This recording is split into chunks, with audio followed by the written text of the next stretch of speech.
Good afternoon, everyone. Welcome to this session on a turnaround portfolio for the second half of the year.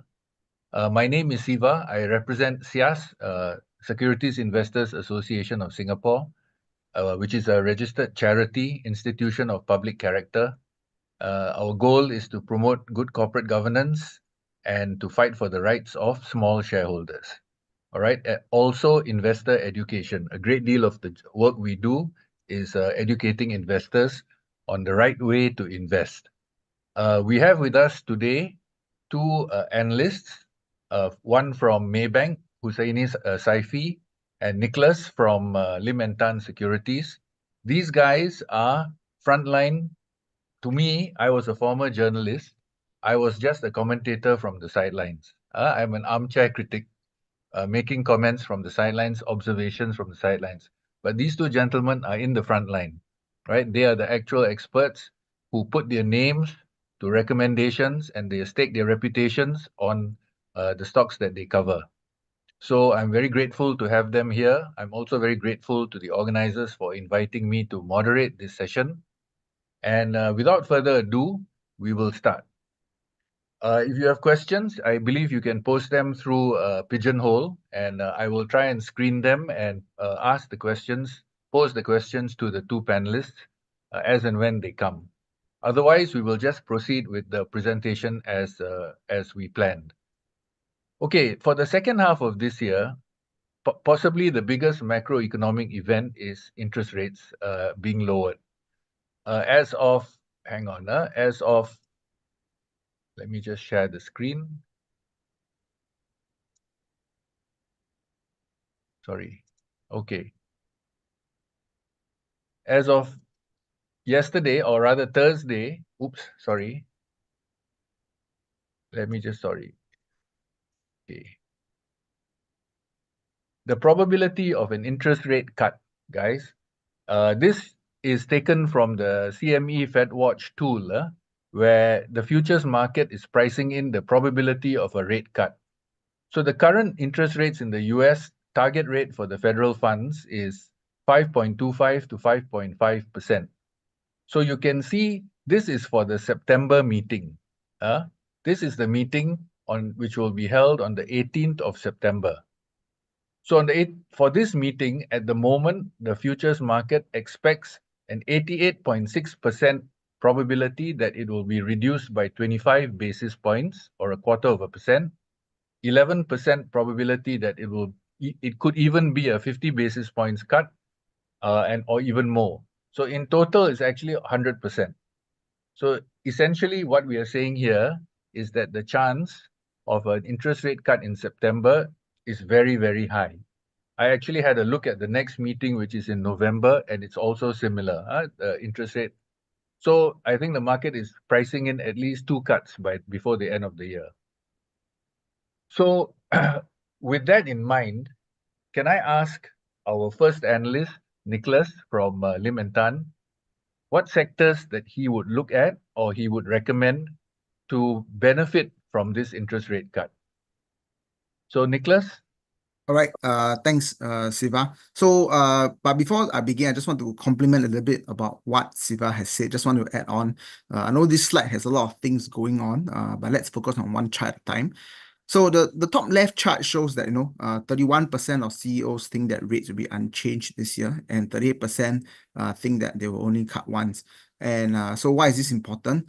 Because despite thinking that the rates are still going to be high, the top right chart shows that CEOs are still confident today as compared to the start of the 2008 crisis or even COVID for that matter, and that this confidence is above 50% and in fact rising. The bottom left chart shows that most CEOs think that even if there's a recession, it will be a brief and shallow one, with limited global spillover. And as we move towards 2024 Q4, they do not anticipate a US recession, which is to me is quite interesting. So, but what's more interesting that adds some color to today's inflation rates is the bottom right chart. So the headline CPI is now around 3.3%, and the Fed says that the target is 2%. But guess what? 3%, I guess, is probably the new 2%, and it's just a target. So in fact, the historical average CPI is actually higher than 3.8%, as you can see from the top, the bottom right chart, ever since 1974, and we've been so close to 0% interest rates in the past couple of years. So the younger generation might not have felt that high interest rates before, but the older generation will know that previously interest rates were way higher than today's. And because we've enjoyed close to 0% interest rate for so long, we think that today's rates are high, but no, it's normal. Okay, so with that, next slide, please, Siva. So with that, I'll just talk a little bit about the oil and gas sector. So oil has been on a decline since 2014 due to a supply glut, and it stayed at low levels for a long period of time before COVID-19 totally killed the oil due to lesser demand for oil as people stay at home, traveled lesser, etc. But with COVID-19 now behind us, we saw revenge traveling, which led to a surge in oil prices close to the $120 mark. But that also seemed to have settled down. And here we are hovering around the $80 range, which I say is a comfortable level for oil majors to make some money, given the current geopolitical crises such as the Russian-Ukraine war, Israel-Hamas war. We can be sure that oil will at least stay at these elevated levels. So forget about the noise about who's going to increase supply, cut what levels, etc., OPEC meetings and whatnot. The main thing is that oil prices are now at a comfortable level for oil majors to make money. Okay, next slide, please. So this is a chart which shows the investment history, capex in oil field service and equipment. So basically, remember I said when 2014 was when oil prices plunged, that's when oil majors stopped spending money because it was no longer profitable, or rather as profitable for them to dig out oil in some sense. And this period has been the longest since ever, with the chart stretching all the way from 1921. You can see the many bars of orange below the 0% line at the 2014 mark when oil prices started to crash. And this has a few implications actually. So 10 years have passed. We are now in a recovery cycle where oil majors are starting to spend. The latest major spending occurred beyond 2024. And in terms of vessels, majority of the boats now out there are now at least 10 years old. So most of it is in 2014, as you can see. So this points to high demand of oil by oil majors as a result of higher prices and undersupply of oil field services and equipment due to underinvestment in capex for the past few years. And this could result in an oil and gas super cycle that is expected to last a few years. So you can Google it. There are many articles talking about it. It has been played out since 1-2 years ago, and right now it's being played out in real life. Vessel owners are now making big bucks from renting their vessels. New boats take a long time to build. Reactivating old boats, be it cold or hot stack, need some time and is expensive. And most importantly, banks are not as willing to finance the oil and gas companies today as compared to the past due to them getting burned previously. So this sort of sets the macro sector for what I want to share with you guys later, more in depth into this oil and gas, especially in Singapore. Yep. Okay, thank you for that, Nicholas. So basically, one sector, guys, which Nicholas is talking about is the oil and gas sector. Let me turn my attention now to Husaini. Husaini, can you maybe tell us what sectors you like to play for the to benefit from this turnaround in the second half of the year? Sure. Thanks, Siva, for having me, and good afternoon, everyone. I hope you can hear me well. So, Yes. if we take interest rate down cycle as a starting point, then my take on turnaround portfolio is on how to position once US Fed starts cutting rates. Maybe taking a step back, there are two broad camps as far as interest rates is concerned. First are the one who thinks interest rates are likely to stay higher for longer. I am in the other camp wherein I think Fed will start cutting interest rates. And if we just see after yesterday's inflation print in US, probability of 25 basis point rate cut in each of the upcoming Fed rate cycle starting from September is high, as Siva discussed earlier. So if we take the view that rates down cycle is imminent, I think the upcoming adjustment in portfolio will be in the sectors which are beneficiaries of low interest rates. And in that light, I see two sectors which would be high on investors and fund managers' radar in the coming months and quarters. First is what the common wisdom says, which is REITs, and the second is my favorite, which is telcos. So maybe Siva, if you can go to the next slide, please. So if we delve down a bit deeper into the REIT sector, and as you can see on the screen, the Singapore REITs have underperformed the STI index and the developed property market index in the last 8 to 12 months. So as the interest rates fall, I see or we see there are multiple factors which works in REITs' favor. And few of them includes, first is lower borrowing costs, which means that will help to lift earnings, which means higher dividends, attractive dividend yield relative to bond yields, because as the bond yields goes down, the spread of REITs dividend to bond yields will widen, and higher property value owing to lower discounting rates. Siva, if you go to next slide, please. So, and even if historically, if we see REITs share price correlation to US bond yields had been relatively high. So from 2009 to 18, it was around 60%. So as the bond yields used to go down or up, the REIT share price used to go up or down. So it was negatively correlated, but the correlation was high. And from 2022 to first half of 2024, or in the last 18 months or so, the correlation was almost 65%. Okay, so REITs, the common wisdom says that REITs usually outperform in the low interest rate cycle.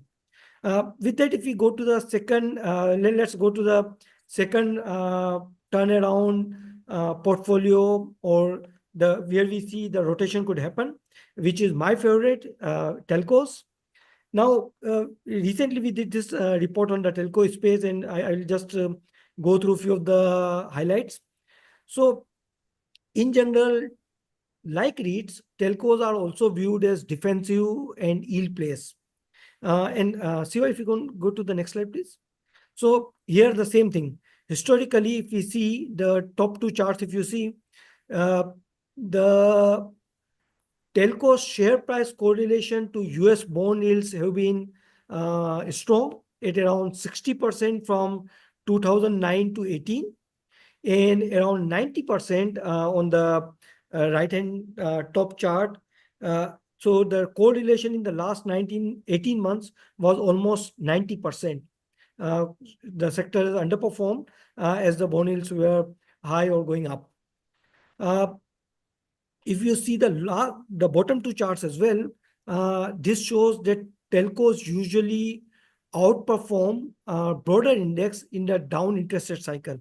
Okay, and if you see the correlation over here, it is around 60 to 65% negatively correlated to bond yields. So as the bond yields goes down, telcos outperform relative to the broader index. If the bond yields goes up, telcos underperform. So there is high correlation. And with and if the view is that the bond yields are going to go down with Fed rates cut, I think telcos is likely to outperform. Siva, if you can go to the next slide, please. Yeah. So based on the analysis above, we see telcos to relatively outperform in the down interest rate cycle. We put a framework for identifying the telcos, which would be the frontline beneficiaries as rates go down. These factors include correlation to bond yield, gearing levels, capital expenditure, etc., as you can see on the screen. And based on that criteria, Singapore-based Netlink Trust flags very favorably within the ASEAN telco space. So that would be the one name to watch. So with that, let me pause here and pass it on to Siva, and I will reappear for the company section later on. Okay. Yeah. All right. Before we move into which telcos, so guys,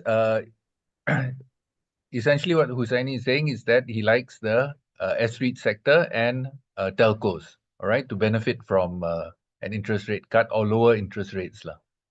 All right, I go back to Nicholas now. He's identified the oil and gas sector as the main, as what he likes. to benefit from lower interest rates. Nicholas, maybe I can turn to you to provide some recommendations, specific types of companies or stocks that you like within this sector. Sure, Siva. Yeah, next slide. Okay, so before we dive in, just like to highlight the OSV sector, which is a segment of the overall oil and gas, because oil and gas is so big. So another slide which has many things going on, but let's take them apart. But before that, OSVs are does the transportation of supplies, equipment, personnel, basically just utility vehicles. And the top left-hand corner shows the latest offshore index in July by Clarksons. So charter rates have been on an uptrend since 2021 and has now surpassed 2008 levels. So one thing to note is that OSV asset owners who are not on long-term charter rates can take advantage of these higher charter rates. So during COVID, when rates are low, boat owners want to lock in longer because they're scared it drops further and they want to be less risky. But now that rates are exponentially higher and it's rising, boats that are on short-term charters can price their rates that better reflect the improving market to make better margins. So remember, a boat is a fixed cost. Not much money is needed after you buy it other than the regular maintenance. So if higher rates pass the threshold, there will be some sort of an operating leverage, J-curve effect, if you will. So once that threshold is passed, every $1 increase in charter rates will directly flow into your bottom line. So some companies like this are players like Marco Polo or Pacific Radiance. Later, I will show you the slides for all the oil and gas players. So the top right-hand corner shows new build prices going up due to inflation, cost of materials, etc. And even if you want to build, it takes a few years to get the boat out, meaning that supply moving forward will be muted. And the bottom left-hand corner shows that even now with elevated oil prices, the delivery still remains low. There is an increase moving forward, but not enough and very little compared to 2008 to 2014. As I mentioned, most of the boats are built during 2014 levels. And bottom right hand shows the order book, and it's also muted, indicating that the supplies coming to the market moving forward will be very little. So all of these points to OSV owners asset benefiting. And who are the players you see? In US, the biggest, of course, Tidewater. In Singapore, we have the likes of Marco Polo, Nam Chong, Pacific Radiance, Atlantic Navigation, Kim Hing, among the players. So there are many of them. Not asking you to invest in all of this, but all of these companies have their kings, and some of you might know the price of these companies have actually soared in the past few months. What I'm really trying to see here is that despite soaring and beside the market being forward-looking, there is still room to grow and much more room, in fact, of course, notwithstanding a deep recession that's looming on everybody's minds. Next slide, please. So this is MOPUs, which are also you can see the different types of vessels, FPSO, semi-sub jackups, etc. So basically, they are also, what I'm trying to say is that like the OSV rates, they are also on the uptrend, and not as many charts as the previous, but the outlook is similar. High demand, low supply. Firms in Singapore that will benefit from this includes players like Dynamac, Beng Quang Marine. If you have followed this, I'm sure you've known that they have risen way higher in the past few months. All right, next. So some of these, so in this, I think managed to capture most of the Singapore oil and gas players in this slide. The first three is what we are positive on. We are all positive. We are positive on most of them, just that the first three we have coverage on. I think our viewers can download the reports on the GEMS website. So as I mentioned previously, most of the oil and gas players have their strengths and their kings. Just need to be aware of them and manage the risk if it realizes and how fast it realizes. But I just want to draw your attention is that, in highlighted green and red, that most Singapore investors love companies that are not indebted, meaning cash rich, such as Dynamac and Marco Polo Marine, right? Players like ASM Marine, Nam Chong are also OSV players, but they have also a lot of debt. So just need to be a little bit careful down there. But given the old saying, a rising tide lifts all boats, I'm pretty sure all of these companies are in a better position now than they were back before COVID. And just to mention Seatrium specifically, they have a lot of orders coming in. Outlook looks good, but most of the contracts only contribute next year. And even though markets are forward-looking, as we can see from the meteoric rise in share price, some of the players, Seatrium is bogged down by the Seed Brazil or Operation Car Wash, if you may, which led to the diminished confidence of investors and especially in steep players. So the wound and scat keeps getting picked on, even though it has sort of concluded with fines and jail terms. But if you look at the previous fines, it is nothing compared to the cash. Not saying it's not severe or slap on the wrist, just that, they have ample cash to withstand further fines. So all in all, most of the oil and gas companies have seen their prices move, and it's a flavor of the month, previous months, and I think there's still room to grow given the current macroeconomic conditions, notwithstanding a recession, of course. Yeah, thanks, Siva. Okay, so you still see further upside, despite like Dynamax's performance this year has been spectacular, right? Yeah, for sure. I think the past few days has risen 10% every day. I know, I've been watching it, my goodness. Yeah, it's crazy. It's really crazy. The volumes show that insti players are coming in. These are not normal retail players that are coming in, given by the sheer size of the volume. If you compare it now to historical volumes. Yeah, I think the market cap has now risen over 500 million, right? Yes. Yeah, so that puts it on the radar of some institutions, lah. Yeah, you're absolutely right. Okay. All right, so guys, that's some individual recommendations to think about in the ONG sector. Hussaini, over to you. How about yourself? What would you be recommending? Yeah, sure. So my recommendations are again linked to the theme, which is if the interest rate cycle turns, I think which are the names which are going to benefit. From that point of view, I would like to recommend three names. One is from the REIT space, which is First REIT, and two names from the telco space. So maybe drilling down further into the REIT, the First REIT, maybe a bit of background. First REIT is a healthcare-focused REIT that owns hospitals and nursing homes in Indonesia, Japan, and Singapore. Around 74% of its revenues comes from Indonesia, which is from Siloam hospitals, and rest from Singapore and Japan. So as seen on the top right-hand chart, First REIT suffered revenue losses in 2022 owing to restructuring of its leases. Obviously, it was not a favorable outcome, leading to a massive share price correction. However, the good news is that company has restored revenues back to near pre-restructuring levels. Indonesian healthcare, from where they get 74% of the revenues is also in a good shape, particularly Siloam Hospital, which are doing now very well, as seen on the right-hand bottom chart. And this in turn gives better revenue visibility and lowers counterparty risk for First REIT. Aging population in Japan should also benefit companies' nursing home business. Second catalyst for First REIT, I would say, or I see, is that company is backed by 9 to 10% dividend yield. Company just reported their first half results this Friday, which was in line with our expectations. Gearing levels are also reasonable at around 39.5%. Finally, company is targeting to expand into developed markets, which in turn will lower its exposure to Indonesia.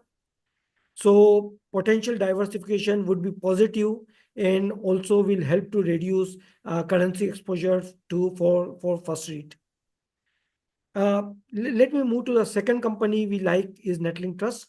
Shiva, if you can go to the next slide, please. Yeah. So maybe a bit of a background. Netlink Trust, they are the designated provider of Singapore fiber broadband infrastructure. Now, given that, it allows for highly secure revenue streams as they are the regulated business.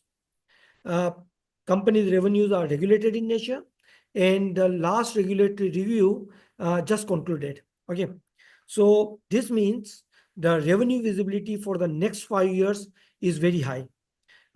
We estimate company's cash flow per share at around 0.55 cents, which translate to around to an attractive 6% dividend yield.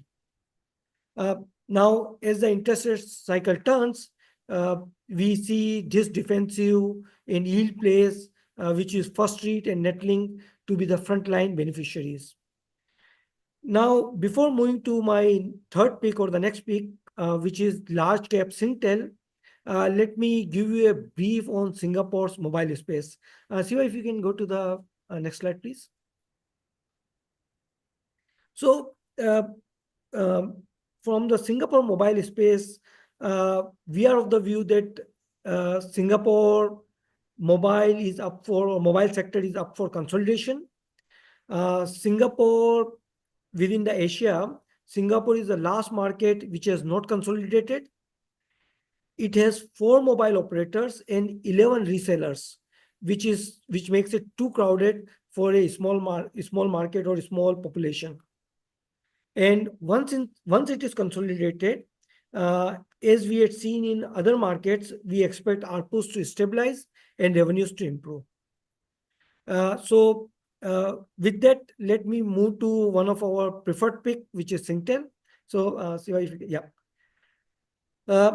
so for Singtel, we see deep value as it is trading at around 33% holding company discount, as you can see on the chart. To put in perspective, Singtel market cap right now is around $37 billion USD. Okay. And they own 29% stake in Bharti Airtel, which is one of the largest telco in India. Market cap of Bharti is 108 billion USD. So for the 29% stake of Singtel, which is worth 31 billion USD, or equivalent to around 85% of Singtel's market cap. Okay. So just 85% of the Singtel's market cap is their stake in Bharti alone. And Singtel is much more than Bharti.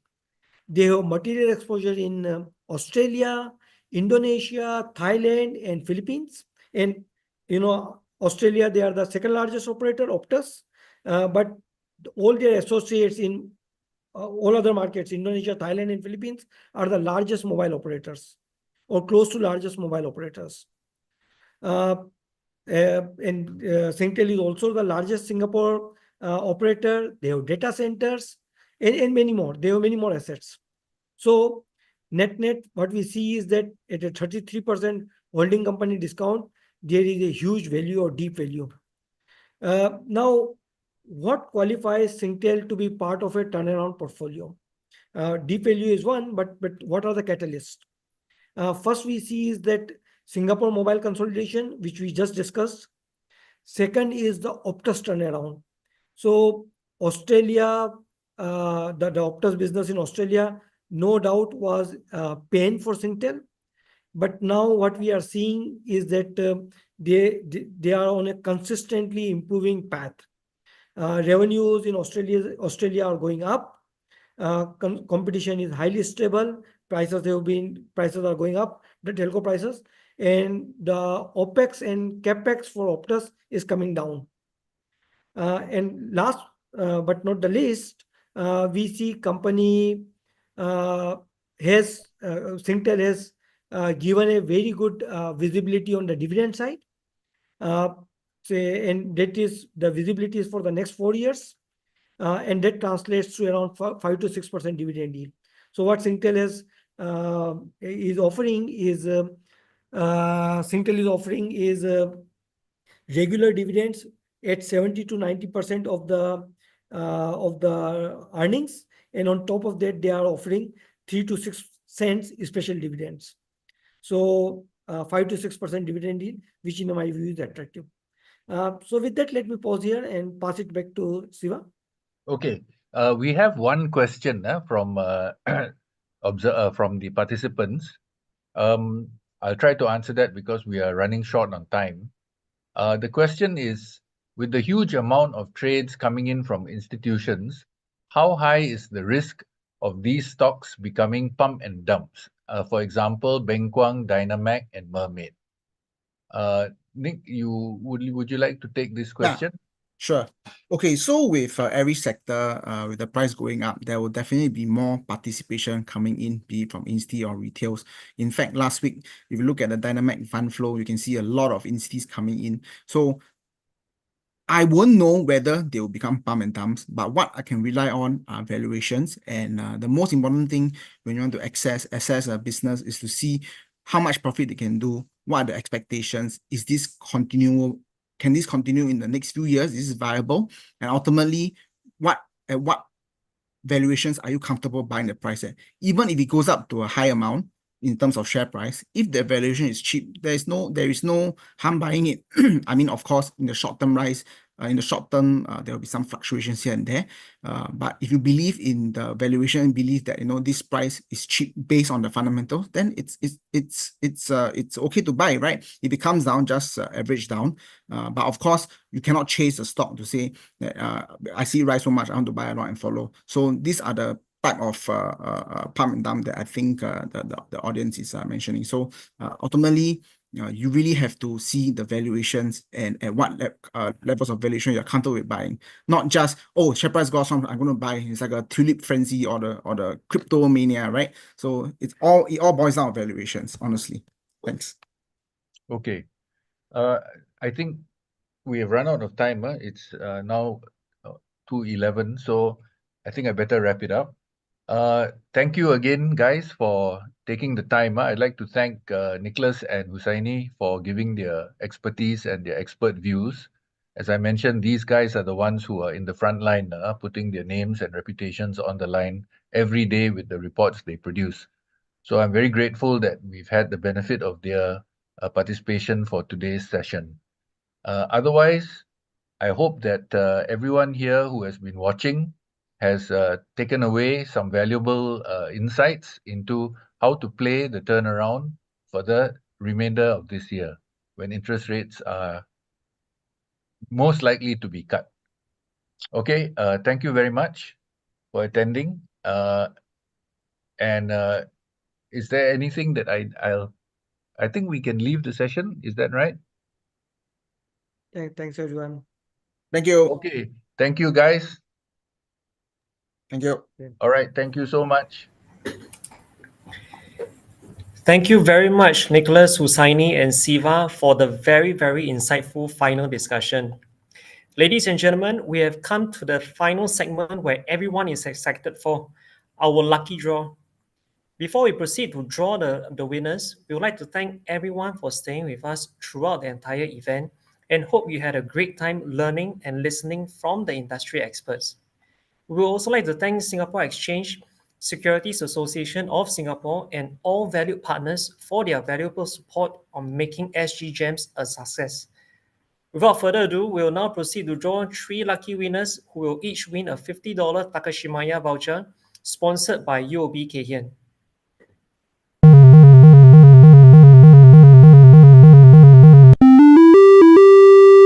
And congratulations to Jensen Wee for being the very first winner for this segment.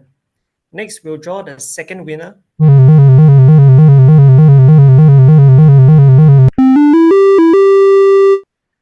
Congratulations, Emma Chia, for being the second winner. And right now, we'll pick the third winner for the Takashimaya voucher. Congratulations to Terence Ngoy. Yeah. Next, we'll now proceed to draw 3 lucky winners who will each win a $50 Fair Price voucher sponsored by FSM1.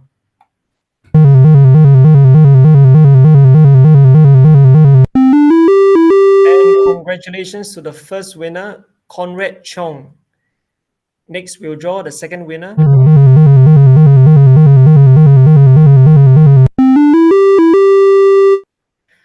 Congratulations to Loi Fong Chin. And we'll draw the third winner for the Fair Price voucher.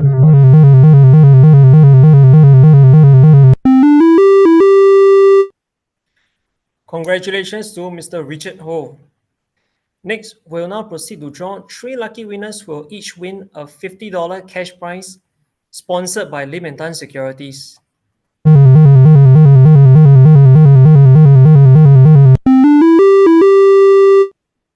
Congratulations to Mr. Patrick Lim. Next, we'll draw the second winner.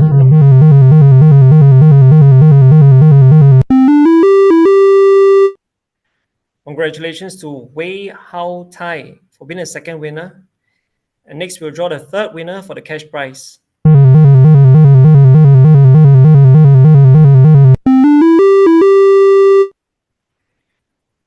Congratulations to Gurjit Singh for being the third winner. Now, to conclude the lucky draw, we'll now proceed to draw one lucky winner who will take home a Nespresso Mini, proudly sponsored by Maybank Securities. And the lucky winner goes to... Congratulations to Lim E. Kun for being the lucky winner for this Nespresso Mini. Now, congratulations to all the winners, and we'll reach out to you soon via the email or mobile number which you used to register for this event. Ladies and gentlemen, we have come to the end of SG Gems 2024. Once again, thank you all for your time, and we wish you a pleasant day ahead.